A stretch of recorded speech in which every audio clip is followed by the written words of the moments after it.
Australia goes into tomorrow's third test at the Sydney Cricket Ground as a firm favourite to wrap up the series against India.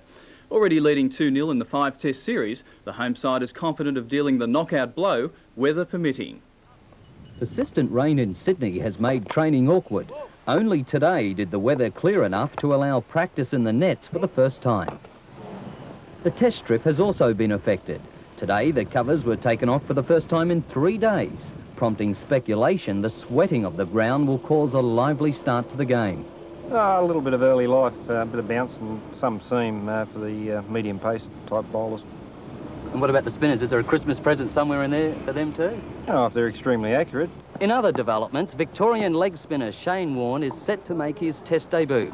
On a wicket that's notorious for taking turn, Warne could make a spectacular entrance to the international scene. His captain confirming today he'll play in the third test. Shane will play. I mean, that wicket will turn later on the match, and that's what he's been picked for. The home side's crushing wins in the first 2 tests have left the Indians shattered. Their top-order batsmen continue to fail, and almost no one is giving them a chance in Sydney. In this sort of level of sport, you know, there's no room for complacency. It's amazing how the game can dump you right on your backside just when you think you've got it. Both sides will finalise their teams after inspecting the pitch tomorrow morning. Mike Whitney, again the likely 12th man for the Aussies. 3-year-old Jolly Old Mac, in only his 5th start, won the feature race at Flemington today, giving Darren Gauci a winning double.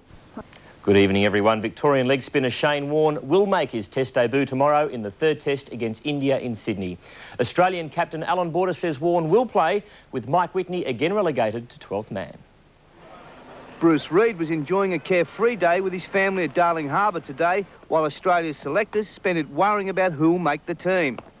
Picked in the squad for the first time after just 7 first-class matches and taking 26 wickets, Shane Warne will definitely make his test debut. Shane will play. I mean, that wicket will turn later on the match, and that's what he's been picked for. That means one of the quicks will miss out.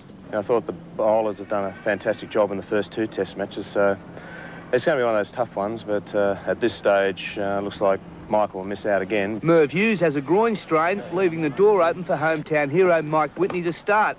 Even though the wicket's still a little green, Whitney reckons it's perfect for leg spinner Warne. I think on the Sydney wicket, it's, you know, for the last decade, it's been a bit of a turner, so hopefully he'll only have to pitch him and, you know, things will happen for him. India is also facing selection dilemmas.